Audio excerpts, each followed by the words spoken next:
Hello, welcome back to Search with Sean. This is another digital marketing news episode, a weekly one. I'm going to do another kind of, I do the big roundup things. I'm going to change the format of that soon, so watch out for that. But yeah, I'm once again joined by my great co-host, Amanda. We will get into the usual stuff as usual. So we'll bring it up because just in case you are new, we do intros, we do top stories, not always just like I say all the time, but it's not just the top stories, like the general ones. It's what we find interesting, and also top videos, top social posts and that kind of thing. And we have random guests all the time. So, we will have different kind of co-hosts here and there, but Amanda's like an ever-present source of great things because, some consistency. But yeah, in terms of intros, obviously I'm Sean, the host and SEO manager at Macmillan Cancer Support. And I'll hand it over to my award-winning co-host, and you can say more about that. Thanks, Sean. So hi, I'm Amanda. I am the director of Cited Digital. So we are an SEO, paid media and digital PR agency based in Manchester. And yeah, we won 6 awards at the Northern Digital Awards last night. So that was great. We had a really great night, lovely event, and so nice to celebrate, the talent in the North. So yeah, had a really good night. Yeah, awesome. Congrats. And well, let's get into it because we haven't got much time and there's so much going on. Like I say this every week, but literally I can't keep up. Like every day I'm like, okay, I've got this set, or this is my stuff I'm going to cover on the channel. And then suddenly 2 things pop up. I'm like, what the hell? But you can't cover it all. But anyway, what's your first top story? Yeah, so actually, interesting, it flees on from one of my top stories last week. So last week we were talking about ChatGPT ads, but this week we've got a lot more information around them. So there was an article in Search Engine Land a couple of days ago that talked about ChatGPT ads with premium prices and limited data. So obviously last week we spoke about how ChatGPT is launching these ads, and now thought we'd run through some of the initial details. So premium pricing, limited data. So OpenAI is reportedly pricing ChatGPT ads at about $60 CPM. So it's not a cost per click model, as we kind of discussed last week. It's a cost per view model. That's going to be interesting in itself, I think, for advertisers to understand how to kind of navigate that. But in return for that, advertisers will get mainly top line metrics. So that's things like impressions and clicks, with little to no downstream attribution. So, purchases, conversions, etc. So that in itself is quite interesting. It's going to be quite expensive, I think, for a lot of advertisers. And also it's going to be limited conversion data, which means it's probably going to be a little bit of a hard sell from a conversion perspective to understand what the actual return on investment is. It's going to be like a new high attention channel. So ads are being pitched as a premium placement inside the AI conversations. So I think the theory behind it is that user attention and context may be stronger than kind of traditional feed. But I think in the early days, especially around the testing, spend is more likely to be about brand exposure and learning than direct performance. There are some privacy and brand safety constraints that's shaping the product. So it's going to be a privacy first line, no selling of user data. So it's limiting targeting and measurement. Ads will also exclude under 18s and avoid sensitive topics, e.g. mental health and politics. I'll be really interested to see how far they kind of go with the sensitive topics. I'm hoping that they'll include things like health, because I think, we've discussed previously that that's probably something that needs to be addressed, from an AI perspective. And then also, in terms of who the format's for, they kind of talked about, may attract brand-led advertisers, people willing to pay for sort of safe, novel visibility. But I think performance-first marketers may hesitate. And actually, interestingly, we were having a few conversations about this last night with kind of different clients and people around who might actually look to use it. And I think for performance-based marketers who are looking for that ROI, it's going to be a really, really hard sell. I think for brands that are looking for like that CPM model, so visibility, essentially, it's probably going to be a bit of an easier sell. But in terms of how they're actually selling that into the board and how they're selling that into the finance team, I think that's going to be a really interesting question. Yeah. I mean, we discussed it a bit last week, but it's going to be interesting. I mean, I guess, it really depends on just how ChatGPT continues to grow or not grow, I guess, because there's obviously a lot of people that are saying the bubble's going to burst soon for them, and that Gemini is just going to destroy them, and Google generally is going to just continue to take up the market, and ChatGPT, with the model they have, it's not got any longevity behind it, and sooner or later it's going to just fail, which I can see that for sure. I mean, but they have signed some deals that maybe kind of for quite a lot of money, which might give them a few more years in the tank to kind of try and do something.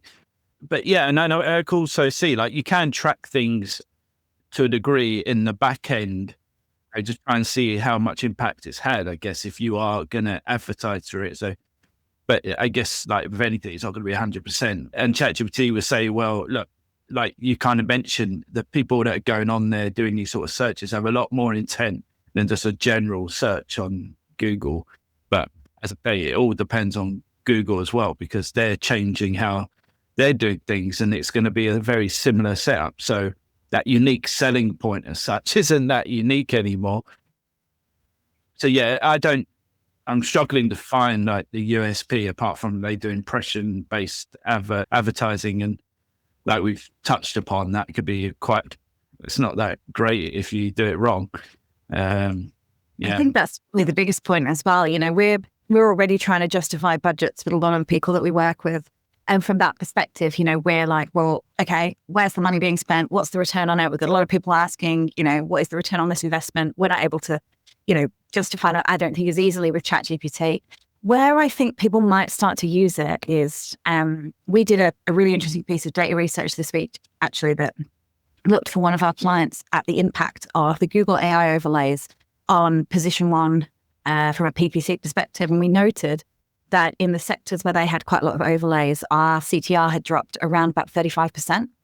So that's a massive drop. And I do wonder whether if people, obviously transition away from Google, maybe to the OpenAI and the LLMs, et cetera, and they go to that more conversational search, might it then be that companies have to do a grab for visibility because they're actually shedding so much visibility through Google, especially if they don't end up getting their ads in the AI overlays, when all of that comes in.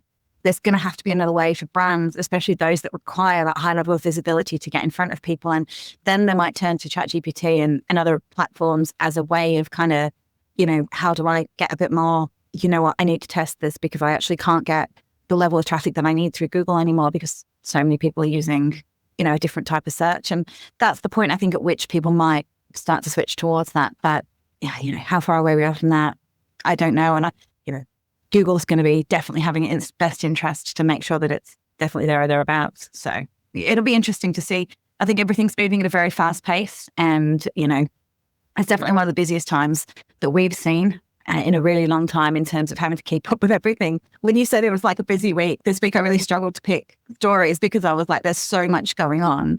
Where do you even start? And I think for marketers at the minute, that is the challenge. Like we are, under the pump more than ever to stay on top of what's going on.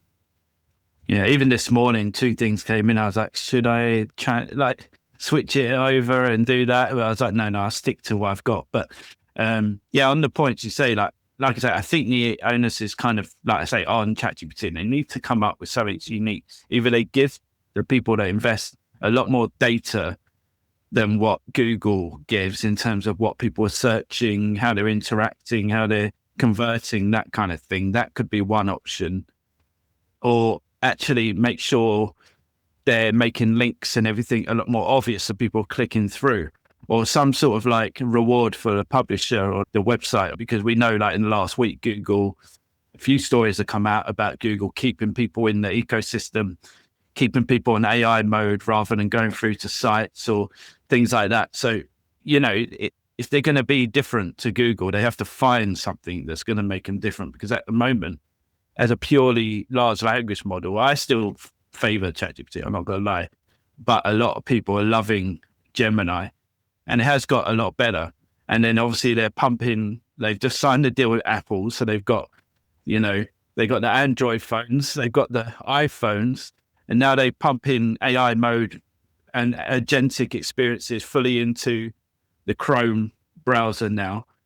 Like, they're going very quickly through the gears, and I feel like they're overtaking ChatGPT in many ways now. It's very, very interesting, and we've got to keep an eye on it.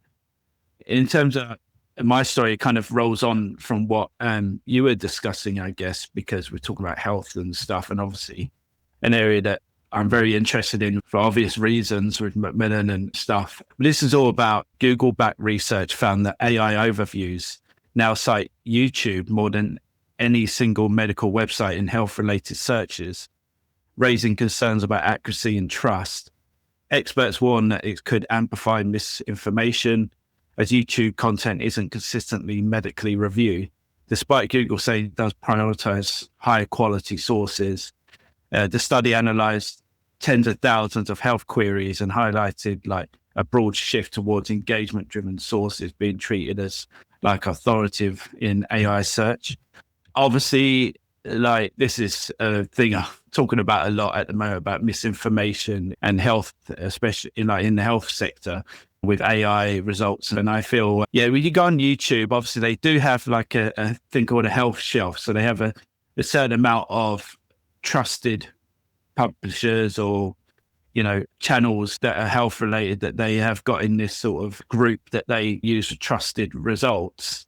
But then also if you look at the most viewed medical related videos of the month, for example, which I do, I regularly look at different things, especially obviously around cancer, and they're all from Joe Blogs who just talking about this is bad for cancer, don't eat this type of food, all these sort of random things that don't look like they've been medically verified, but they're getting thousands and thousands of hits and views. So that's a concern. And obviously, I do think YouTube's a lot more regulated than general Google search.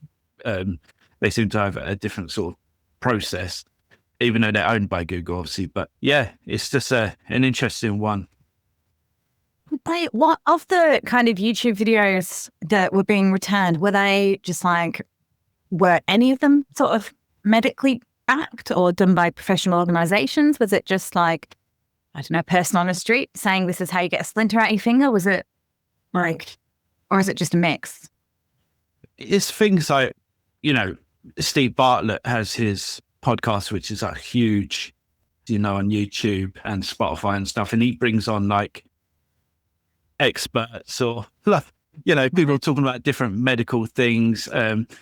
There's different other kind of hosts like Steve Bartlett. It isn't obviously he's not focus on medical stuff, but he brings on people that make these huge claims like I can live forever when I do this, or this kind of thing. And it's it's good for clickbait and obviously gets a lot of views. But I'm sure when I've watched a few, and obviously they do cite papers and stuff like that, but has it actually gone through that?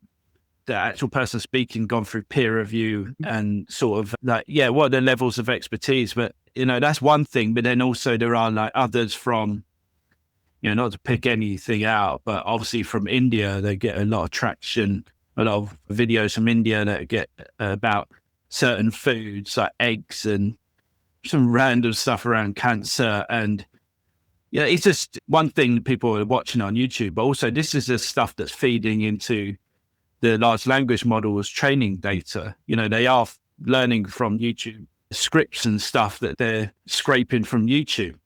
So that's all feeding into their education.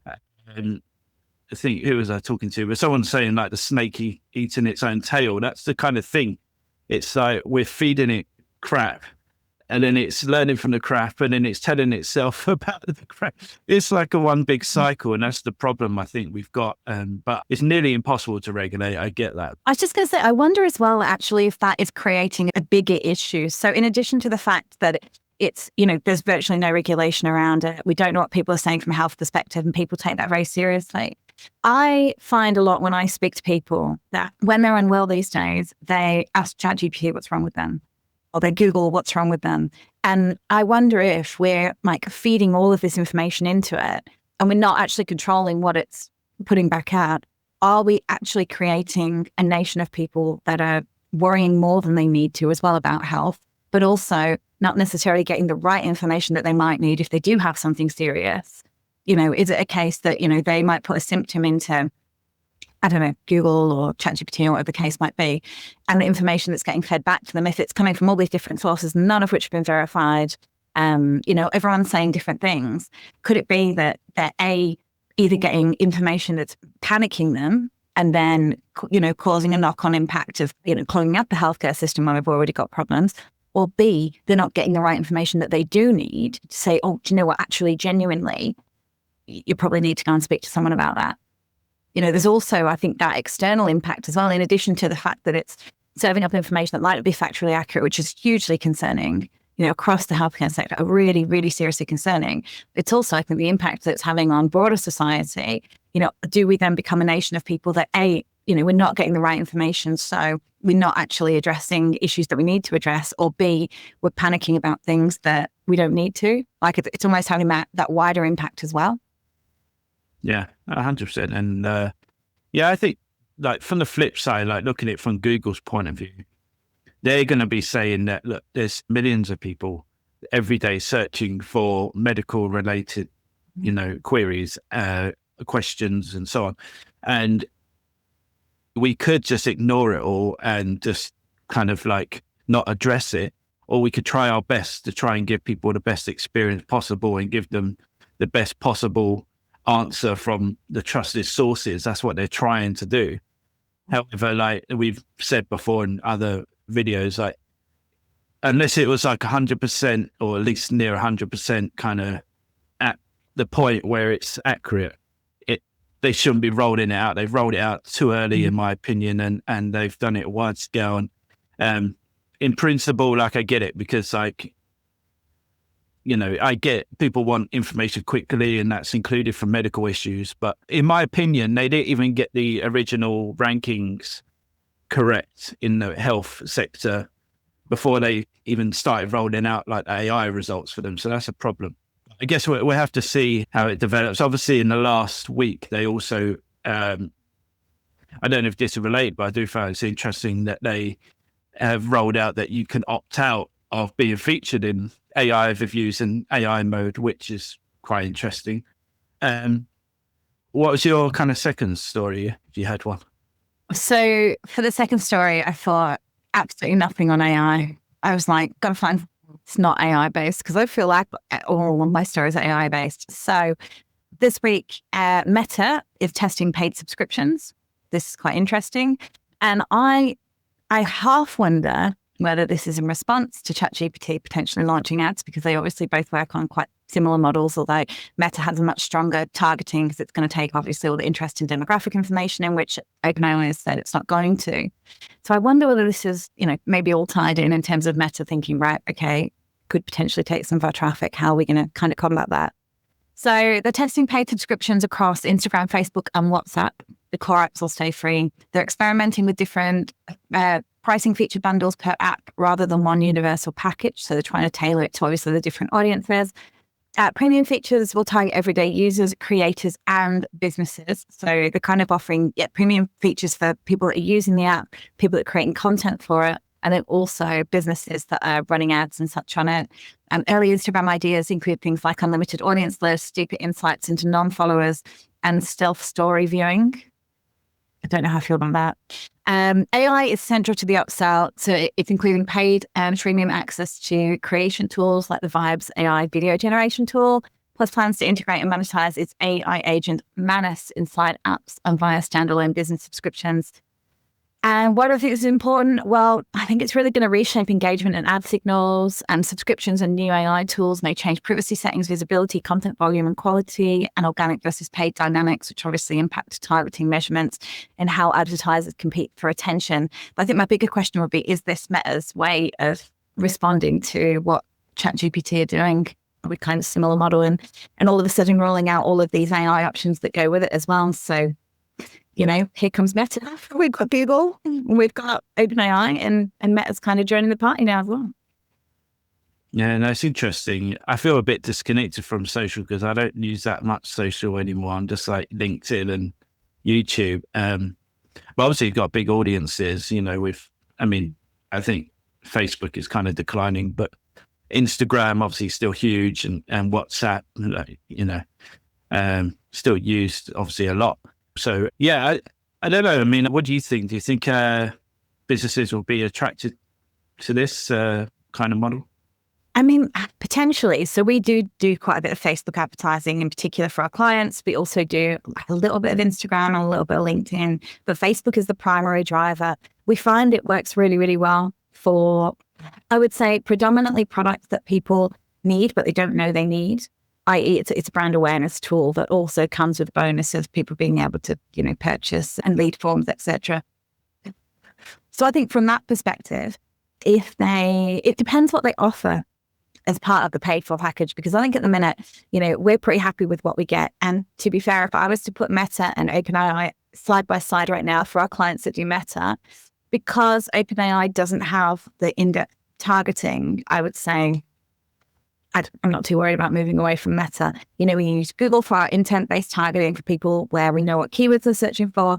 We use Meta for people that we want to target by, certain age groups, certain interests, certain jobs, certain, lifestyles, whatever the case might be.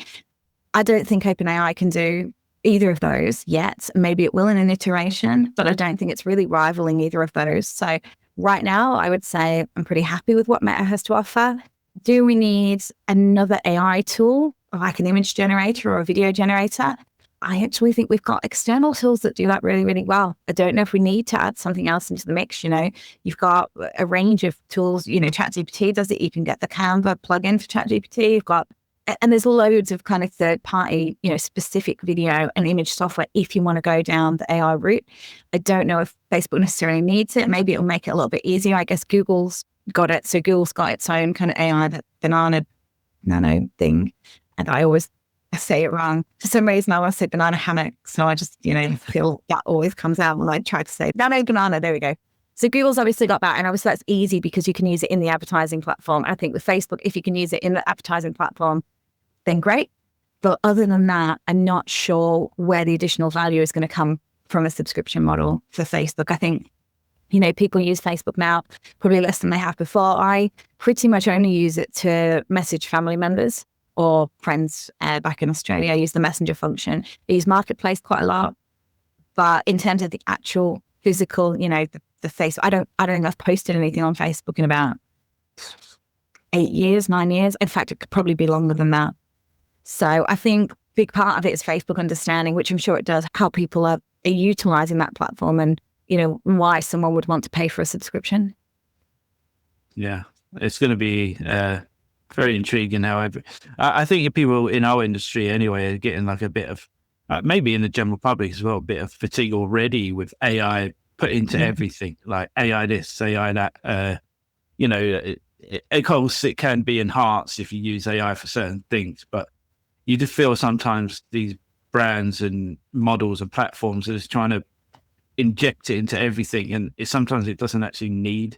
And then they're asking you to pay more for this because it's got AI in it, and you're like, well, I was happy with what we had. I don't really want to pay more. So, but yes, it'll probably be out by the time this goes out. But I had a really great discussion, a real talk with Sean episode, and we discussed the SEO tools, and obviously the topic of AI came into it and stuff. So yeah, that was really good, and people should check that out.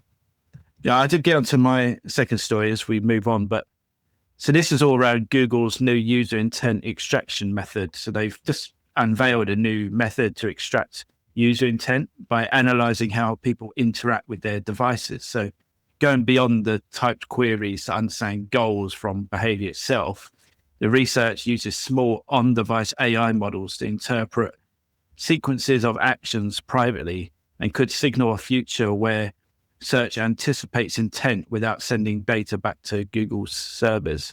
So I just thought that was interesting. I think obviously that's one like small tidbit, but there are like loads of things looking into, obviously like now with large language models and all that kind of thing. And there's a lot of like patterns around this kind of thing where they're going to be more intelligent reading people's intentions and thoughts and emotions and everything behind what they actually want to get to, because, well, especially with AI, it costs a lot of money to execute every single search or whatever conversation. So the more they can save on that by, quickly understanding what the person actually wants from that conversation, the better, one, the experience, but two, cut the cost. So yeah, one of the patterns, I'll just say this before I get your response, is like, I think it was Apple, but don't quote me on that, but someone had a pattern where they were going to read, through facial recognition, I think, people's emotions on their face. So they could tell you're angry or upset or whatever, happy, with a response or and understand your tone of voice and all these sorts of things. These patterns are out there already to try and get more involved in kind of how the person's feeling and the emotion behind the conversation, But yeah, I don't know what you think about all this. It feels very Big Brother to me, I think. It makes sense as to why they do it, right? I think Google has had a massive shift to user intent in the last couple of years. We've seen, particularly towards the end of 2024, we've seen a number of algorithm updates which really heavily focused on user intent. We had the helpful content update, and then we had the kind of what I call the expertise and trust update in November 2024. And both of those really looked at websites and how their intent was matching what the user wanted. Now, from that perspective, we're talking more about, informational intent, commercial intent, etc. And that did a lot of a shake-up in the SERPs. So I wonder whether that now is a further extension of kind of that, and Google's really trying to understand like what intent the user has from a more emotional perspective, because I think it's very kind of linear. Is this informational? Is this transactional? It's kind of easy from us, as a content perspective, to create content that's informational, create content that's commercial, but that might still not be necessarily matching that user's need at that time. So it's interesting that they're trying to get these intent signals together.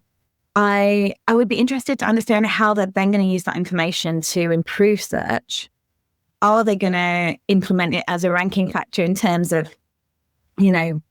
a deeper level of intent into an algorithm?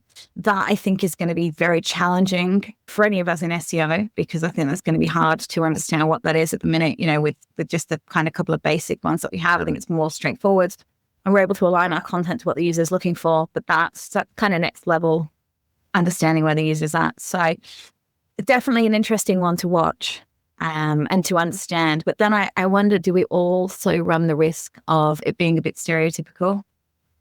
So, every human has a really individual set of emotions. Like, yes, you can be happy. Yes, you can be sad. You can be this. You can want that, whatever the case might be. But we all do it in very, very different ways.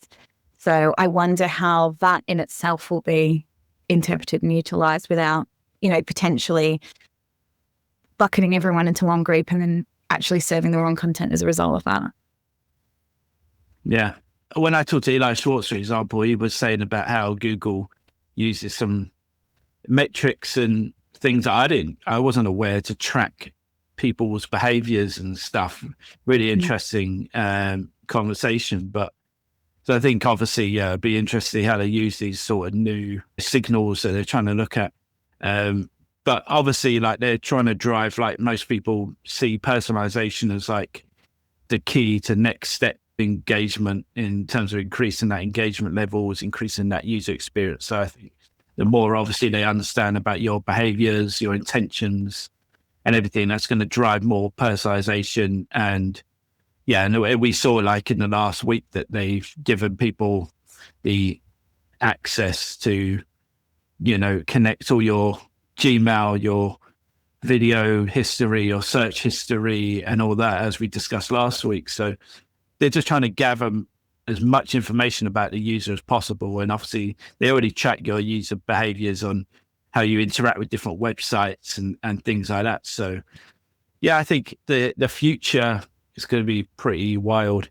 And I was going to say this as well, because I was interested to get other people's opinions if they want to leave a comment or something. But I had a really strange experience with my ChatGPT yesterday about, and it could just be part of that, but it's like, and I know people say it's just an intelligent prediction model, which I know that is like the case when you break it down fundamentally. But basically, I have a number of projects I run with my ChatGPT. I've got a number of things going on, and it knows me pretty well now because we've worked on a few different projects together.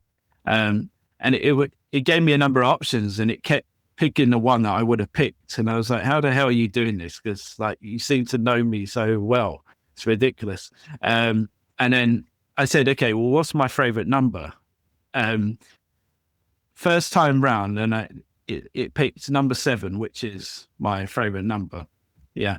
And then it also said as a backup, I would say 23, and 23 is my second favorite number. It knew my favorite number and my second favorite number. I've never disclosed this with it before. And it did it based on my behavior patterns and the way I think, I guess. And it picked out these patterns that people with those same characteristics usually pick these favorite numbers. That's just ridiculous. Because one is, it was crazy to pick 7, but it also picked number 23, which I would have picked as well. I'm not terrified. I'm not going to lie. Like that's really scary. Although the second that I finish this, that I'm going to be asking ChatGPT what my favorite number is, and we'll see. But that's a little bit, yeah. I mean, and that, to be fair, probably goes back to the first point I was trying to make, is where does it go too far? Because I feel like, all of this kind of privacy protection stuff that's come in the last couple of years, whether it be through GDPR, whether it be through cookies, whatever the case is, seems to be designed to reduce levels of personalization. So not allowing people to opt out of having their personal information collected, because I guess they appreciate that not everyone wants to have that. But this is like next level. That's almost taking that even further. So, again, there'll be the opportunity for people to opt out and say, actually, I don't want to have all that, that user intent. I don't want you to be sort of analyzing my emotions and analyzing how I feel about something. I wonder if there'll be an option as well for people to go, no, and what that would even look like. Yeah, it is a bigger philosophical thing. I mean, I know people that opt totally out of using AI altogether, but, it's like when you're back in the day when technology started rolling in, generally technology like mobile phones and stuff, there was going to be people who were like, this is bad for society. I'm not going to use technology. However, you can't get around the world these days without using technology. Like, it's not a thing. And I think that'd be exactly the same with AI. You won't be able to, 5-10 years down the line, you won't be able to do anything physically, mentally without AI getting involved. So you can't just be like, I'm going to ignore AI. Unless you want to be unemployed and sitting in a cave for the rest of your life, that's not going to be an option. So I think it's going to be a weird one, because I get why people are skeptical as well, because there's many negative things that could happen from it, environmentally, all sorts of things. And, I get some people really downplay the possibilities of AI and how intelligent it is. Some people overdo it perhaps and say it's a lot more intelligent than maybe it is at this stage. So I think that's an interesting one as well. I think it is probably more intelligent than a lot of people make it out to be. And it's obviously, it comes in all different forms, which we'll get into in a bit. But when I've experienced it, and this is why I want people's stories, if you had really weird conversations or experiences with your AI bots, chatbots, or whatever you want to call them, large language models, do let me know, because I've had a few and I'm like, this doesn't seem like it's just a predictive model that people say. But maybe it's just really clever. And that's the thing, it acts really nice, but actually when people have done tests and pushed it to its limits, it's kind of shown a different side. When people act really nice to your face and then in the back, they're like stab you in the back. Could AI just be acting all nice to us and then turn it? So, that's what people are saying. So anyway, we're going to top videos because I was going to say, on that lighthearted note, so my top video this week is a video that James Dooley did with Dan Petrovic. It's called The Future of AI Search. It's a really, really interesting conversation that they had. I think AI search is definitely a topic that's been done to death, but if you want it summarized in about 45 minutes, this is probably a really nice video to look at. Dan, raised some really good points. He was saying, you need to almost consider CTR as a bit of a difficult metric to track now. It's the new KPI and selection rate, because models don't really click. In AI answers, the system chooses which of the business sources to include. You're optimizing for being selected as one of the citations. And because this model often only sees a small extracted slice, e.g. 400 to 500 words for a page, you need content that's clear, condensed, and gets to the point fast, i.e. inverted pyramid type stuff. Off-page still matters, but so does clarity and corroboration, not page rank. So, models are more interested in kind of text and training exposure. Fast wins come from improving, what the retrieval augmented generation can pick up. Things like local and entity signals. I think entity signals are going to become really significant in the next couple of months, couple of years, in terms of Google understanding what an organization is actually doing, and getting into those kind of already cited domains is going to become very important. So it's a really good chat, to be fair. I think Dan goes into detail about, what we need to be thinking about from a reporting perspective, what we need to be thinking about in terms of how we tackle that. And, it's almost, there's two different ways of looking at it. So from a content perspective, I think traditionally we've always been quite information driven for SEO. And what we've ended up with is a lot of lengthy articles, lengthy content. Guide style content has been really popular in SEO for a long time. And almost what it's saying is that that's kind of nice to have because it's informational and AI likes informational, but also AI needs something that's succinct because it's not going to return the whole guide that you're presenting. It's going to return a snippet of it. So it's about kind of keeping that in mind and understanding what that is. And I think the second point that he makes, which is really interesting, is about really being kind of clear about what type of entity you have. I was having this conversation actually with one of our clients about 2 weeks ago now. So they work in the legal sector and we're trying to get them in like a top list. And I was asking ChatGPT, what do I need to do? Because when I need to optimize something for ChatGPT, the first thing I do, as ridiculous as it sounds, is I ask ChatGPT. I'm like, why is this particular website not returning? Or why is this particular client not there? And what ChatGPT said to me in this instance was that it couldn't find, its understanding of what this company was not a law firm. And therefore it didn't go into the law firm list. And I was like, oh, but it is, but in a way it's not, just because of the way that it's set up. And I was like, that's really interesting. How do you know that? And I started asking a lot of questions, and maybe this actually answers your point about weird conversations with ChatGPT. And basically, it was using all of these sources from all around the web that I didn't even know existed to pull together an idea of what a company was. And then I was sat there going, do you know what? If we're not actively giving it that information, I think Dan makes this point as well. If we're not actively giving it good information from an entity perspective, and we're not defining what that brand position is, what that entity position is, then we're very much at the behest of the AI to define that for us. And it might not define it in a way that we want it to. So I think that for brands is a very clear and kind of, it's a big challenge at the minute. But yeah, it's a really good video. It's a really good chat. Some of the language is very confusing for me. It's very, very technical. But in overall, it's a great conversation, and I learned a lot from it. I found it very interesting. Yeah, sounds good. I haven't watched it. I was watching this morning the 1 week from ClearScope with Lily Ray and Kevin Indig and a few others, and they touch on a few similar points. One about content, and I've been saying this for a long time. And it's, the thing is, people say, oh, it's for large language models, and but I actually think they said on this podcast, it's actually better for humans as well. If you cut all the fluff, nice fluffy brand copy out of it, get to the point, answer the actual question or whatever query, but also put your own unique information in there. But like you're saying, also define things. I think you go on websites, it's not really clear, the products or services, what they are.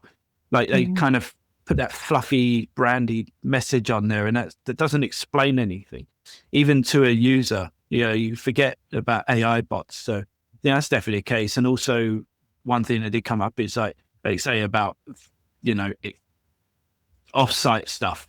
And what was interesting about large language models is they still seem to be highly influenced by, they can't tell the difference between, paid activity versus non-paid activity. With Google, they have sponsored and stuff, and it can kind of tell when things are sort of paid for activity versus non-paid, earned sort of content or mentions or whatever.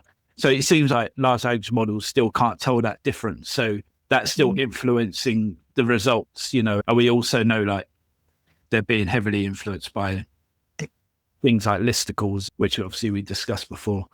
But yeah, fascinating. I'll definitely give that a watch. Is what do you see now for the future of AI SEO? Loaded question. The best kind of question, because there's a lot to unpack. Obviously, the future of SEO has many additions. But we've been through this before with introduction of various little modalities and voice search, conversational search, mobile first, and so on and so on. So we've been through all these adaptations, and I see SEO as sort of evolving and embracing AI as just another modality, another type of interface that sits between search and the end user. So there's going to be a lot more that an SEO needs to do. And I would imagine some companies will start specializing and some consultants will start specializing. So some will say, I'm an AI SEO, just like some people like, I'm a app store optimization guy. I'm a mobile SEO, or like a local SEO, and so on and so on. AI SEO is an interest for me because it's been an interest for the longest time, like you said. And we finally got to the point where technology is accessible and it's widely adopted. And all these technologies that were only available to very large corporations, like I remember Quill, you couldn't get access to it unless you're a multi-million-dollar corporation. And so all these technologies are available to us now. So I'm like dog off the leash type things. Just like everything is fun, everything is useful. I came out of my retirement to get back into this. And I'm very much enjoying it. Why am I enjoying it? Just for time's sake, I'll move it on. But my video, so it's a kind of two thing. I'll play both of them. But obviously, with me on here, I think people are, I know in our industry we talk about AI a lot, and I know like AI search is like heavily discussed, but I still don't think that even in our industry, let alone the general public, but AI, people actually understand how advanced it's getting, and actually how where we could be in 2, 3, 4, 5 years down the line. I think people are still quite unaware. So there's one video which was from Moonshots, the podcast that I think is great. It has a panel of people and they discussed about future technology and stuff. And the latest episode had someone who I've been tracking for quite a while and featured on the channel a fair bit. It's futurist Ray Kurzweil. And he's known for predicting like 30 years ago, everything that's happening today from like just down to like a few years. And he's got like an 80% success rate. He's predicted basically everything from the internet to like AI introduction and that stuff. He just discusses like the accelerating path to AGI, artificial general intelligence, and predicting it could emerge around 2029 and could lead to merging humans and machines together, which is crazy. And he's saying like by then it would probably be like AI would be 1,000 times more intelligent than humans. So when it came out, which is about 20 years ago, Stanford had basically a meeting of about several hundred AI experts to examine its predictions. It was considered very controversial.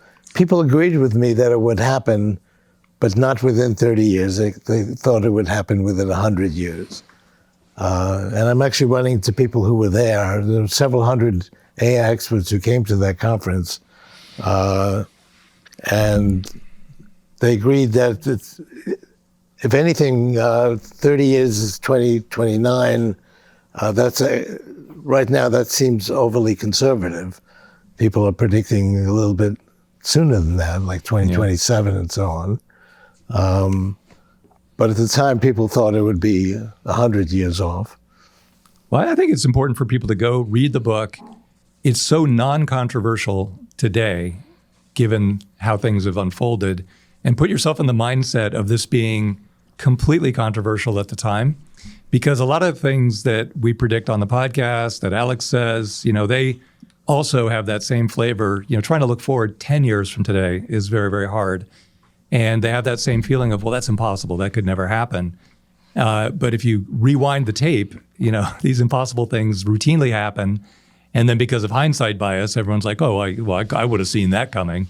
So I think it's a good exercise. Things are happening so quickly now that looking 1 year out is like a long-term prediction. Yeah. I didn't like to predict things 1 or 2 years away, like 10 years ago. But now 1 or 2 years away is really kind of a long-term prediction. So Ray, you made two predictions. I think it's important. Your first prediction, as you said, that you released in 1989 was that we're going to reach human-level AI by 2029. And people laughed at that, as you said. But the other prediction you've made is that we're going to reach the singularity by 2045. And there's a lot of confusion about, okay, well, if we're reaching human level AI by 2029 and it's growing exponentially, why are we waiting till 2045 for the singularity? Could you sort of explain the difference between those two things? When we multiply our intelligence 1,000-fold. I mean, one difference of my own perspective versus everybody else's, it's not like we have our own intelligence, biological intelligence, and then we have AI that's over here, and we somehow relate to AI versus human intelligence. We're going to merge with it. It's going to be the same thing. We're not going to be able to tell whether or not an idea is coming to us from our biological intelligence or our computational intelligence. It's going to seem the same. And the second one was from historian. Again, I talk about him a lot, like Yuval Noah Harari. And it's a presentation he's given around an honest conversation about AI and humanity at the World Economic Forum. And he was emphasizing about AI isn't just a tool, but a new kind of entity that learns, decides, and could eventually surpass human capabilities. And he warns that everything made of words, like communication and information, will be dominated by AI, reshaping society and human roles. So, I probably worry about this way more than the average human. It keeps me up at night, actually. Even though I use AI and I use it daily, I still think, like, what the hell are we doing to ourselves? Because it seems like we've just got this ingrained thing in our heads to ruin everything we have. If it isn't nuclear war, it's like rapidly developing AI at a stupid rate that no one could keep up with. But that might just be me. Have you ever heard that Bob Dylan song, License to Kill? I probably have, but it's a really good song. I'm a big Tom Petty fan. He covered it at the 30th anniversary, but basically it's about humans trying to destroy everything that they've created, really. It's actually a really nice song. I'd highly recommend it. But I think, the AI question is really interesting. Do I worry about it? No, I tend not to worry about things that are out of my control, and AI wholly out of my control. With all the will in the world, I don't think we could do anything to stop that. Do I worry about the impact that AI is having on society or, what might happen in the future? I do think we run the risk of becoming very reliant on AI. And I think that is a challenge. So, hello everyone. There is one question that every leader today must answer about AI. But to understand that question, we first need to clarify a few points about what AI is and what AI can do. The most important thing to know about AI is that it is not just another tool. It is an agent. It can learn and change by itself and make decisions by itself. A knife is a tool. You can use a knife to cut salad or to murder someone, but it is your decision what to do with the knife. AI is a knife that can decide by itself whether to cut salad or to commit murder. The second thing to know about AI is that it can be a very creative agent. AI is a knife that can invent new kinds of knives, as well as new kinds of music, medicine, and money. The third thing to know about AI is that it can lie and manipulate. 4 billion years of evolution have demonstrated that anything that wants to survive learns to lie and manipulate. The last 4 years have demonstrated that AI agents can acquire the will to survive, and that AIs have already learned how to lie. Interestingly, one of the social posts that I had this week is Marie Haynes' review of Sam Altman's Town what do they call it, town hall? Yeah, meeting from OpenAI. And in that, he kind of flags like a few bits and pieces that he's sort of aware of. So he's like saying, biosecurity is an issue. It could lead to kind of concentration of power and wealth. Safety and governance are lagging behind capability. So I actually think, interestingly, that even the people that are generating the AI have an awareness that it's something that we need to control and be in control of. And I think also as humans, we need to make sure that it doesn't make us lazy. It's very easy to ask ChatGPT to do something for us. It's very easy to ask ChatGPT to do a sound more, to do, something we would usually use our brains to do. And if we continue to do that, I think the bigger risk is that we as humans actually start to kind of go backwards a little bit as a society, because we become lazy. And then, as a result of that, we automate more things, and then there's less people in work. And then there's problems with that as well. Like there's more societal issues with that. But I just think, I see it myself, to be honest. Like I was saying to someone yesterday, ChatGPT, the first thing I open in the morning used to be my email, or maybe LinkedIn. But now it's ChatGPT, the first thing that I have. And if I'm lay in bed at night and I can't sleep, or I'm thinking about something, I'm chatting to ChatGPT about it. And if I want to put my thoughts down on paper, and I'm getting ChatGPT's ideas, and I think, rather than thinking about that myself and challenging myself to do that, I'm becoming lazy and I'm asking ChatGPT what it thinks. And I'm thinking, actually, that's a really good response. To be fair, it's probably better than what I would have thought. But in my own way, I'm not challenging myself to do that. And if we continue to do that over time, I think that becomes a problem. So that's what I worry. Yeah, I understand that. I think humans naturally like to find convenience and quick hacks and stuff to get things done, and AI's just opened that door. But the problem is, as we discussed, AI's got far more intelligence than anything else we've found to kind of make things a bit more convenient in our lives. So we've, it's definitely, we could talk all day about it, but you kind of touched on your social post. Did you have any more on that? Yeah, so Marie Haynes basically shared her findings from the recent OpenAI town hall with Sam Altman. And Sam had loads of really great things to say, but I thought a more interesting point of conversation might be some of his concerns. And so he talked about AI misalignment paired with deep system access. So as people trust AI more and give it broad access to things like computers, tools, and workflows, any misalignment or unexpected failure could have serious, wide-ranging consequences.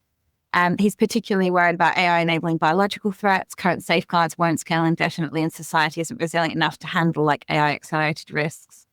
Concentration of power and wealth. So he was saying that while AI drastically reduces cost and could be an equalizing force, there's a risk that capability, influence, and economic power become concentrated.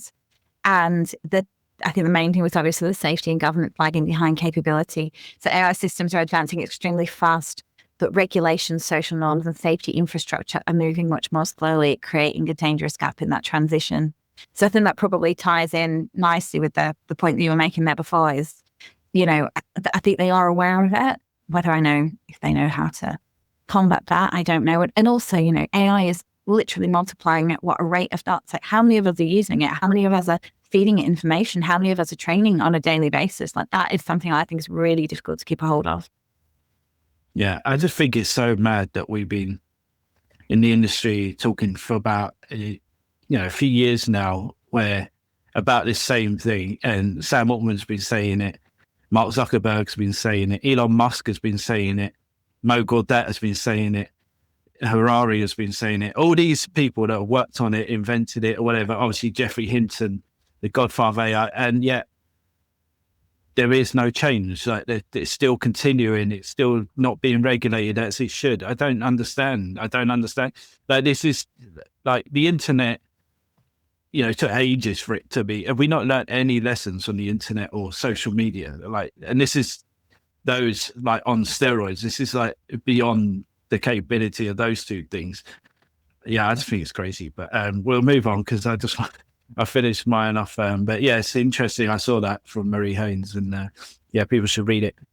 So my first one was obviously some of the big news that came out, and it's from Charlie Marchant who put this out. But Gemini now in Chrome. So another drop from Google. Gemini 3 is now integrating into Chrome browsers, as we said earlier. Chrome Auto Browse is a web agent that can handle tasks for you. So it'll be able to find and compare products across sites, fill out forms and handle tedious online tasks, schedule appointments, research flights, hotels and plan stuff, add items to your cart and apply discounts. So this dropping into Chrome, she says, makes OpenAI's Atlas and Perplexity's Comet obsolete. No need for another browser or app when Google Chrome can handle it all. Is this the beginning of agentic browsing as a norm? It's going to roll out for AI Pro and Ultra subscribers in the US first. And we did discuss it on that Real Talk with Sean episode. But yeah, they're not holding back. They're just rolling these things out like quicker than anyone could keep up with. It's just crazy. It's just another example, really, isn't it? Of then again, I think like AI doing things for us that we're not having to think about. So, yes, it can find and compare products, can schedule things, it can add items to our cart. To be fair, one thing that I would be quite excited for it to do is applying the discounts. I've tried a few of those browser extensions that do, like, how we do the automated discount codes, and I've never found them to work very well. So to be fair, I'm open to that. Like, that's very handy because I spend a lot of time looking for discount codes. So I definitely put half an hour back in my day. But I think in general, I also wonder though, is that browser extension collecting any information about what we're doing? Is that also looking at our browsing habits? Is that also another way of, building that database out of, and like everything we do now is it, literally. Yeah. So I don't know how I feel about that from that perspective, but I'd like to continue to use my brain for some things at least, hopefully. Yeah. I mean, I think they will. I don't think they're going to do any of this without collecting information. But yeah, I think it feels like Google have just, when they released the last version of Gemini and it got really good, and Nano Banana, as you say, that got really big, kind of like everyone was right, wow, that this is much improved from their previous stuff. And I think then Sam Altman came out and said, OpenAI on red alert now because we need to get our stuff together and really improve. I think they decide, let's accelerate tenfold what all our plans just to kill off OpenAI once and for all. And I think that's what they're doing. I think they've seen a weakness and they're just trying to kill them off. And because at the moment they're like the only real threat. Despite Yahoo saying they're doing stuff this week, but we didn't get into that. But I really don't think Yahoo are going to make the big comeback. And finally, just to finish off, I had one more. It's from Ryan Law, and it just say it's just something on Ahrefs. I just thought it was really good. Like now they've added in when you do your backlink reports on there, you can now filter things through like page type and page categories. So you can look at like listicles and reviews, even podcasts, stuff like that. So it's like a different way to find backlinks that you're being mentioned in and stuff, like especially podcasts. So that's really cool.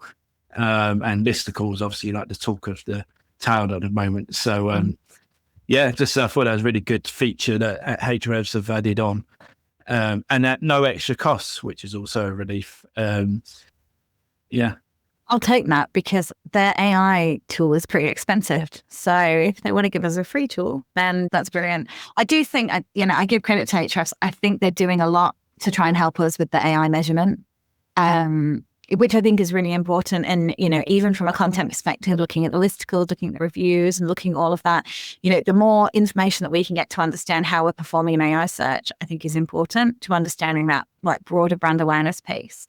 There was something that came out earlier this week from Rand Fishkin at Spark Toro, which was a research piece into like how frequently the same thing appears in AI. And I can't remember the numbers off the top of my head. I think I might have written them down, but it was something like 1 in every 124 times a Google AI overlay would return the same response, and 1 in 1,429 times it would on Claude. So measuring and understanding how we're performing in AI is incredibly difficult. his kind of takeaway from that was, just be mindful of how you're measuring your AI because it's changing so frequently and so rapidly. So actually this tool from Ahrefs could be very handy in terms of us understanding, well, not necessarily how often we're appearing, but actually what are we doing and what visibility do we have from a touch point, from an entity point, to be able to allow us to appear in AI, and we can also report back on that. Because one of the things we're really struggling with at the minute is to report on AI to any of our clients. And they're all asking for it. They're like, well, can we report on it? And I'm saying, well, there's these tools that offer it, but if you only have the same, result once in every 124 times, then it's not going to be very accurate, regardless of who's doing it. So a better way to report on it is probably through something like this tool, where we can say, but you're in these listicles and this is how your entity is seen and this is your trust, et cetera, et cetera. Yeah, 100%. I think it's only going to get worse, in my opinion, with personalization. It's going to be so different for everyone. And obviously if AI mode rolls out and the old school links and it's more, everything's conversational, they're making it all, very interactive now with everything. So, yeah, I think that's only going to get, those numbers are going to get even worse in a way. So yeah, very interesting. Yeah, I think we're finished off unless you had anything else to add on. That's one. Oh yeah, well, thanks again for joining me. And hopefully, well, I'm sure there'll be lots more to talk about next week. So I look forward to it. Thanks, Sean. Have a lovely weekend.